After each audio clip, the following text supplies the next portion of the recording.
When my guest told me she hit extra crispy burnout, I knew we were about to have a conversation every woman entrepreneur needs to hear. In this deeply eye-opening and energizing conversation, I sit down with Sophia Mikelionis. Sophia Mikelionis is the founder of Gearing Together. She is a leadership coach and former finance executive who helps high-achieving women entrepreneurs and corporate leaders rebuild confidence, set boundaries, and grow without burning out. After walking away from her own extra crispy burnout, she now teaches women how to shift out of corporate survival mode, the overproduction, the fear of outsourcing, the drive to do it all, and instead build businesses and careers that thrive on clarity, presence, and sustainable success. Give yourself the gift of this episode. I encourage you to grab a cup of coffee or go for a walk, put in your earbuds, because what Sophia shares might just be the difference between surviving and thriving. Welcome to Main Street Success Stories. I'm your host, Jennifer Kok, entrepreneur,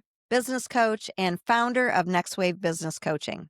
My first business I opened 2 days before giving birth to my second daughter, but then I grew it for 20 years. I grew it from a local bakery into a national brand and eventually sold it for a profit. I know firsthand how tough the odds can be. Only 1 out of 2 small businesses make it to year 5. That's why I'm passionate about helping entrepreneurs change those statistics through coaching, mentoring, and this podcast, where I share real stories of others, their success, their struggle, their mindset shifts, their fears, and lots of wins along the way. Because none of us are alone in this journey of entrepreneurship, and I want to make sure that you have the support you need. My goal is simple: to inspire you, motivate you, and show you there's a path to building a profitable business. So let's dive into the next episode of Main Street Success Stories. Sophia, I am just beyond excited to have you on the show today. Thank you so much for joining me. Hi, Jen. It is so good to get to know you. So your focus with your work is helping high-achieving women entrepreneurs and corporate leaders rebuild confidence, set boundaries, and grow without burning out. Yeah. And before we dive into your story, I want to talk about burnout because sometimes I feel like that word can get tossed around a lot. It's a little bit, the burnout culture, the hustle culture. It can be a little bit of a buzzword, right? Yeah. But the reality of it is, a lot of times when entrepreneurs maybe quit or they fail, they a lot of times cite it as the reason as they were just burned out. So when we look at burnout, the good old Webster definition is to become exhausted, either physically or emotionally, due to prolonged stress or overwork. Yeah. What is your definition of burnout? Essentially, when your energy and your values don't align, when you're showing up every day and you're investing your time, your effort, and your energy, and it doesn't match your heart, your soul, where you want to be and how you want to show up. And I think it's because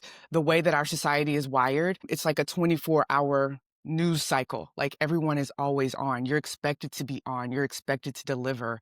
And that creates pressure. And it kind of forces us into these processes or always being on in ways that aren't natural to us, in ways that basically force us to sacrifice kind of like parts of ourselves along the way. And when we do that continuously, that's where the burnout leads. It's an exhaustion because your body, your mind, your emotions are like, this isn't what we signed up to do. Get me off this ride. Oh my gosh. I feel like I just want to sit here for a minute because I have never heard anybody describe burnout like that, where your energy and your values do not align. You know, what I just read, the good old Webster definition, to me seemed more physical. What you're sharing is more emotional. Yeah. And so probably because of that, that's what's causing the fatigue and the weariness and the tiredness, because you just don't have the energy. You're not excited about what you're doing because at the core, it's not aligning with who you are. Absolutely.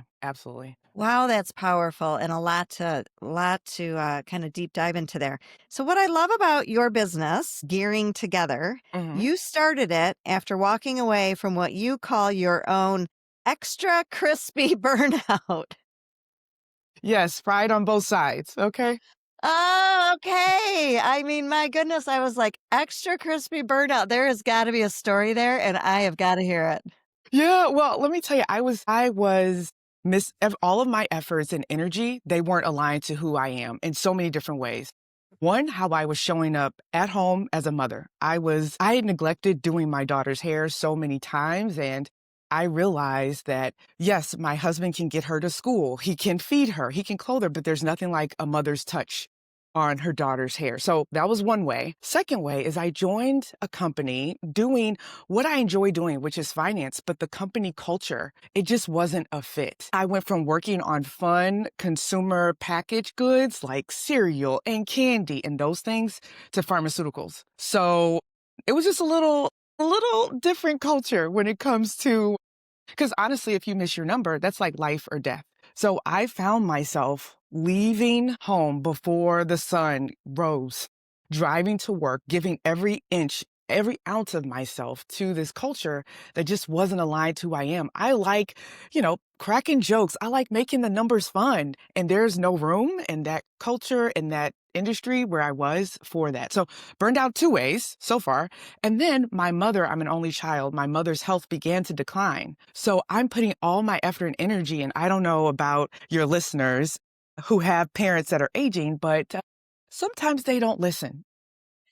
Yeah, no kidding. And sometimes the way I approach medicine is, hey, let's get all of the education and let's act. Let's put all this stuff into practice. And my mom is just of the she's of the like the old school regime, like, no, I'll just do what the doctor says. I'll get a pill, it'll be fine. So that was friction. So I have friction in like three different places, and I was losing it. I was a jerk to my friends, I was a jerk to my husband, I was a jerk to myself. Everybody talks about make sure your cup is full because you can't pour from an empty cup. But what's in your cup, right? Like I Right. was pouring out hostility. I was pouring out anger. I was pouring out impatience.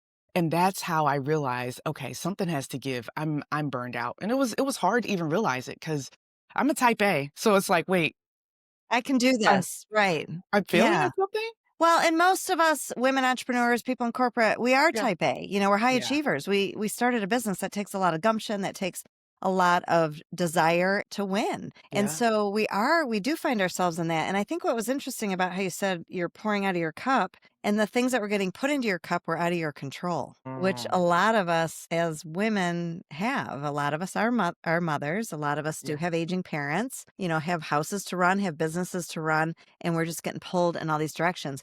So did you recognize this in yourself, or did somebody close to you say, "Hey, Sophia, like something's Yeah. got to give here." It was me seeing my daughter's hair, and I had that aha moment, like, "What am I doing? I'm failing." Some people wish they could be mothers, right? Some people wish they could have a family that's intact. Some people wish that they could take care of their aging parents, and I'm like, "I'm failing on all of these." So the way I'm approaching it, something's not right, and when I took that role, I knew day 2 it was a mistake, day 2, but Mm. I could not tell my husband that Well, he because knows now. so I convinced myself, I looked at myself in the mirror. I'm like, you're going to at least do a year. We're going to figure it out. And in the midst of that, I found small habits to help me reset, to help me realign daily with who I am, where I want to be. So that way I didn't have to burn it all down to reset and I could find home to me. That's so interesting how you knew day 2, Yeah. your gut was telling you something that this was not gonna go the way you want it to go or where you want it to go. But it's so hard for us to just say, this isn't right. And you're not alone. I mean, we all keep showing up at things that we know we shouldn't be showing up at because we just don't know how to say, this isn't for me. And it's almost like we're Yeah. embarrassed. So, at what point did you decide, okay, I'm leaving this corporate job that's just draining me in so many ways, and I'm going to start a business? Where were you with that? Did the business come immediately after resigning, or did you resign first and then took some time? So I took an unofficial sabbatical. I admitted to my manager, hey, this isn't working. It's so funny. They gave me the paperwork for the sabbatical and I was so fried, Jen, I couldn't even complete the paperwork. It was like first name. I was like, what do you mean first name? Okay. So either way, so I kind of had like a minor explosion there. I stepped away quietly. And because it was quietly, a lot of my coworkers were still pinging me like, hey, what would you do in this meeting with Bill? What would you do in this meeting with Kathy? So on and so forth. So I'm giving them my unbiased opinion. And basically I started mentoring one person as starting to 2 or 3. And I was like, you know what? This is fun. This is energizing because I was not only giving them career advice, but also weaving in little habits to make sure they don't burn out. Okay, very, very cool. So you mentioned a couple symptoms that you were feeling. Can you kind of just give us a little bit of generalization of What are some symptoms women might experience if they are starting to head down the burnout route? Yeah. So I always look at the physical ones because typically those are the ones that we push down first, right? It's the headaches. It's that random eye twitch. You're like, I don't know why my eye's twitching, but I've been stuck in this Excel workbook for about 2 hours and I haven't gotten up for a bio break. Sometimes it's tight shoulders. For me, it was hives one morning. I legit woke up in hives. But Jen, do you know what I did? I didn't even call a doctor. I was like, give me some calamine lotion. Let me slide on a different color cardigan. It'll be fine. So Yeah. I think the body whispers that we're doing too much, but often because we're type A's, we just push past those. We're like, oh, it'll be fine. I'll rest and then I'll reset tomorrow. So those are one thing. That's one element, the physical. The other element I would say would be like the emotional. Like, do you feel like you have space to think clearly? And typically the answer is no. Typically you're always in fire drill mode. Like, I'm not looking a month ahead. I'm just trying to get through this hour. I'm just trying to prepare for this meeting. If you don't have space for those things, and if you truly aren't able to focus, even if you do set aside time, you could be headed for burnout. So those are two major things that I see with the clients I work with that relate to burnout. Okay, so wonderful. So now that we kind of better understand how you define burnout, which I am just loving, Yeah. and the symptoms that we can kind of look for, I love how you said you took your extra crispy moment and you turned it into a program that is pouring into people and Yeah. is helping so many people, whether they're in corporate or women entrepreneurs. And you've kind of developed what you call your 3 strategies to kind of avoiding or managing it before we hit burnout. So you're trying to Yeah. capture people before they get to that point of, I just can't do this anymore. I can't even focus on this piece of paper. And I'm just yelling at all my loved ones around me. So you're trying to get to those people before, right? Yes. Yes. And that's Okay, the hardest awesome. time to get to people because they're like, oh, it's not that bad. It's Yeah. fine. They can I'll just handle it. push through it. I'm tough. I'm strong. I'm thinking back to when I started my first business, and 2 days later, I delivered my second daughter. And Wow. I was, hormonal, Yeah. physically exhausted, emotionally exhausted, had new employees. And I went to work with new baby. And there were so many moments when I was just like crying in the car, crying in Mhm. the bathroom, just couldn't, my eyes were burning. I was just trying to get through. But I truly grew up in a family culture. My parents are British. Yeah. You don't talk about these things and you pull up your bootstraps and you just keep going. Yeah. And so a lot of us just have that instilled in us from the way we're, and it's not to say that was wrong advice from them. That's just what they knew. Work harder, hustle, you'll build it, it'll come, that kind of thing. So let's talk about a couple of these strategies. And the first one is breaking the overwork habit. What is that? Well, to the point that you brought up just a few seconds ago about you push through because that's what you've seen, is that's why we're here, is to talk about leading yourself differently. If you want different results for yourself, if you don't want to burn out, you cannot repeat what your grandparents did, what your mom did, what you even see your friends do. You have to be resolved in yourself to truly make a decision. Like, look, I'm ready to pivot. I'm going to change. I'm going to show up differently. So I'm sorry. You asked, I went on a tangent, a soapbox. That's what some of my friends No, call the I, soap. I Sorry. love that. You have to intentionally make a decision that I'm going to do this differently. I am Yes. going to build this business differently. I am going to move up the corporate ladder differently. And I love that. So the first tip you share is breaking the overwork habit, because a Oh, lot of us do overwork, and especially entrepreneurs, because they're chasing something, chasing revenue, chasing more profits, want it to be successful, want to, break the overwork, and we overwork. And it's hard for us too to yeah. separate it. I always say that when it comes to entrepreneurship, your business and your personal life are very intertwined. Yeah. We don't go to an office and leave it at the door. It's always in our minds. So, what are some things we can do to help break the overworking habit? Yeah, so a lot of times, like you said, when we start your own business, you're very resilient, right? Like you're a different type of person, right?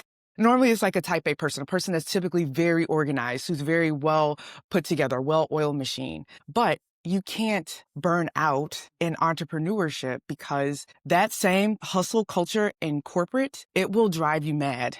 It will like push you to your limit in entrepreneurship because you have to be the CEO, the CFO, you have to be the CHRO, like all of those things. And unless you weave in small habits, small ways that you intentionally recharge to break that overwork habit. And I'm assuming most people who step into franchising or entrepreneurship, you've been in corporate for at least 10 years or 5 years, or even just going through our school system here in the States. Overworking is a habit that we all have to break. So you have to set aside, we talked about knowing that you're going to lead yourself differently, but setting aside small habits, small ways that you're going to energize yourself throughout the day. So that means leading with rest. Where in this week am I going to rest? And no, eating lunch one-handed while typing over a keyboard Oh, is shoot. Did not. you see me eat lunch today? You I caught me. did. That is not resting. Resting is a form of rest, could be like having a screen-free lunch, right? Or actually getting away from your desk to change environments.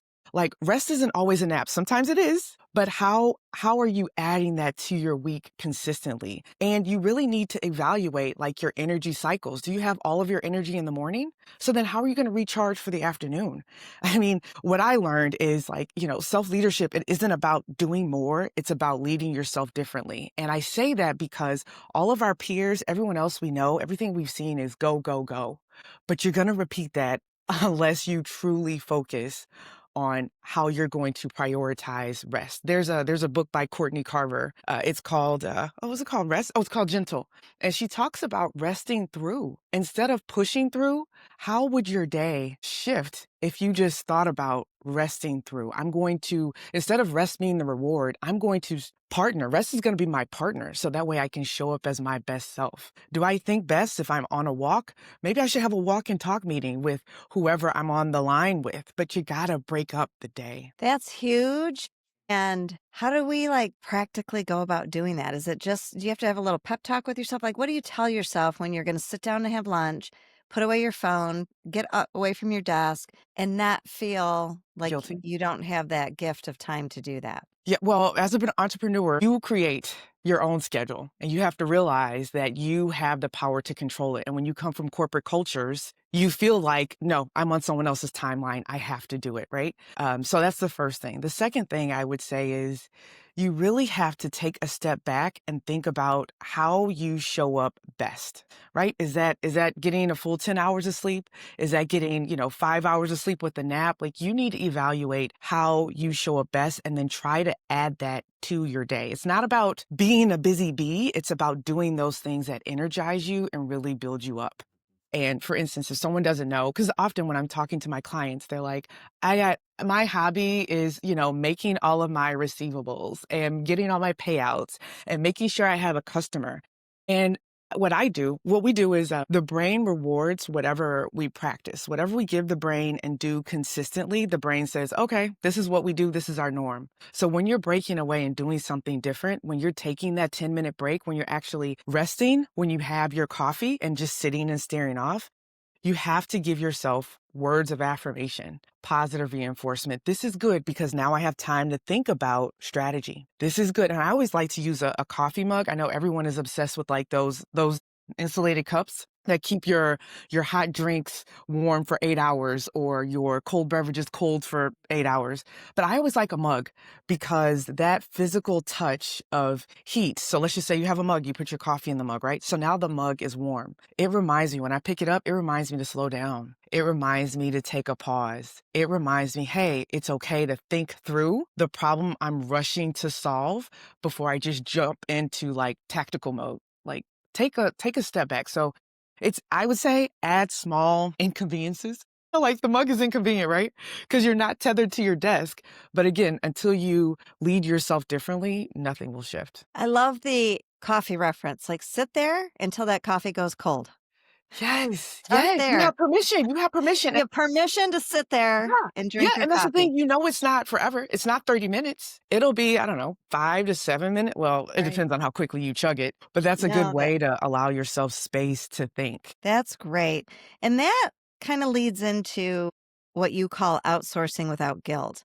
I feel like women entrepreneurs carry a lot of guilt, especially Mhm. those that are parents. Like you said, one of your aha moments was the fact that you couldn't do your daughter's hair.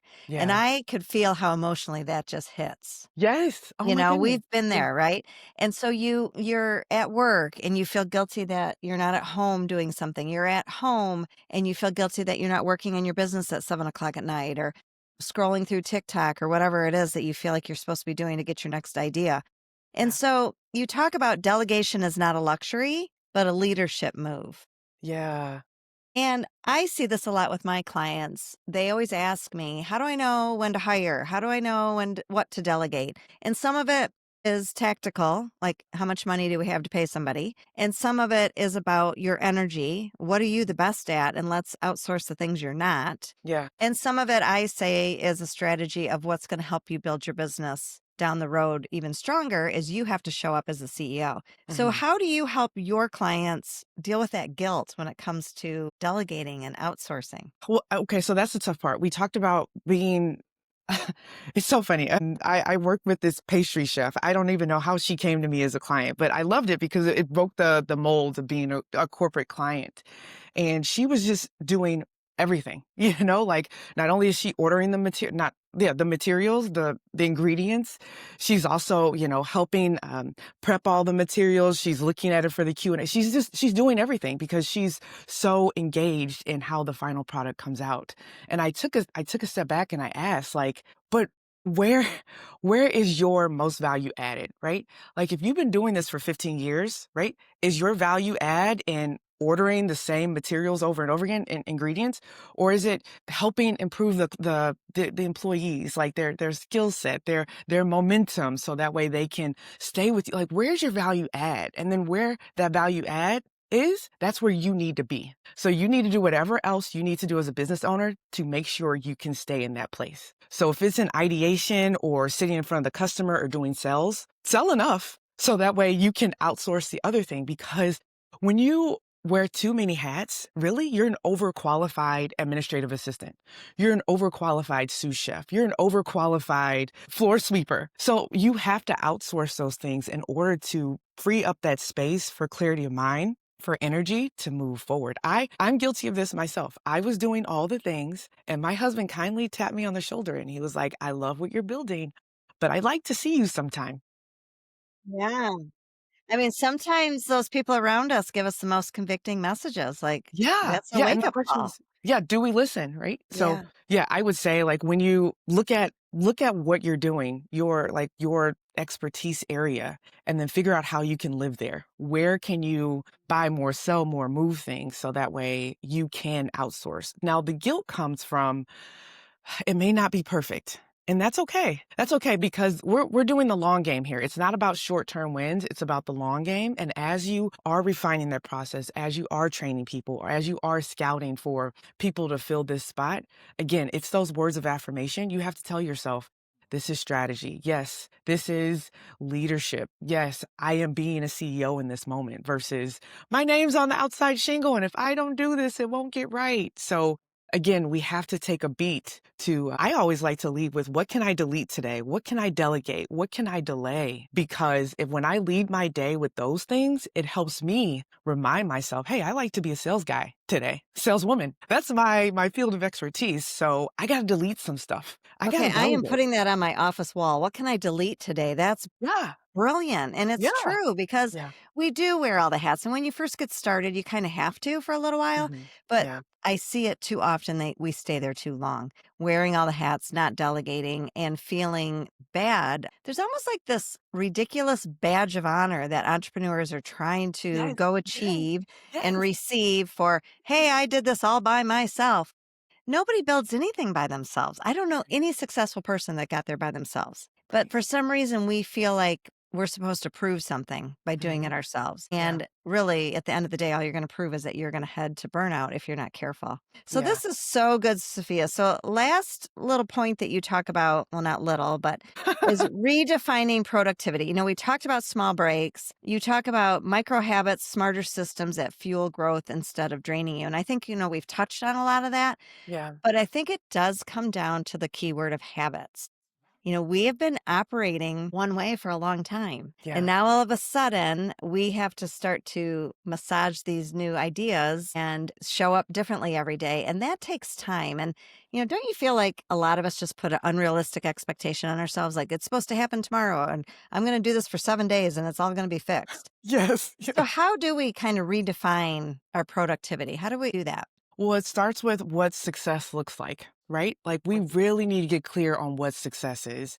And for entrepreneurs, when you're first starting out, sometimes success is it's in the metrics. You know what I mean? Like how often am I doing X or how consistent am I with Y? How many cold calls did I do, right? Because often we take success or productivity as like this big thing, like I have to be busy. And it's so funny. I was just doing a YouTube clip on this one about toxic productivity. Sometimes we're just so obsessed with, redoing this or refining this and making it amazing or being busy because we know that we have to keep going. Often it's not about productivity. It's really about showing up as your best self today. It's using your energy wisely. And for instance, I woke up this morning and I didn't sleep well. And I was like, you know what?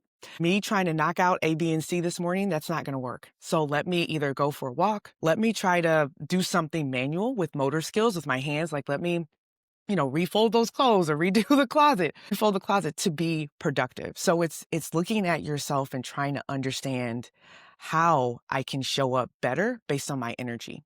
And again, to your point, productivity is not measured by everybody else. Yes, she's productive because she has 100 people standing outside. No, productivity is delegating what you can. Productivity is feeding yourself, like truly feeding yourself. Like, don't just eat a granola bar, like truly have a hot meal so that way your mind is fueled so that way you can show up best. But I would look at that to-do list because I know entrepreneurs live by that to-do list and put those three things, delete, delegate, and delay on the right side, as well as wins. So that way you can see, like literally jot down your wins. I was able to do 2 cold calls. Yes, they wore me out, but I did 2 cold calls. That's my win. I was able to delegate these 2 items to that new assistant or that part-time intern. Or sometimes delegating is ordering your groceries. Don't tell anybody. Sometimes it's ordering your groceries, or sometimes it's eating leftovers that you don't want to eat anymore. Right. But that's what it looks like. So redefine how you see it and what it feels like. I love how you touched on that because I always tell entrepreneurs that sometimes getting help at home too is part of the big picture success, whether Yeah. that's having your groceries delivered or having one of those home meals kind of already come to you prepared or a house cleaner, whatever it is, or have your family help, in certain areas, because you're right. We can't do it all. So selfishly, I'm really glad that you had your extra crispy burnout, even though it was not good for you. But look at the gift that has come out Yeah. of that for so Yeah. many entrepreneurs. So Yeah. take us through your services. How do you help people? What are your services? What does that look like to work with you? Yeah, so I host workshops for small teams who have burnout and they have no clue what to do with that. I also offer one-on-one coaching. If you feel like, hey, I just need to talk to somebody because I've been trying to figure this thing out and I can't quite nail it, because we can come up with, it's one thing to know what to do, but it's another thing to have the accountability. So one-on-one coaching. And if both of those feel like a heavy lift,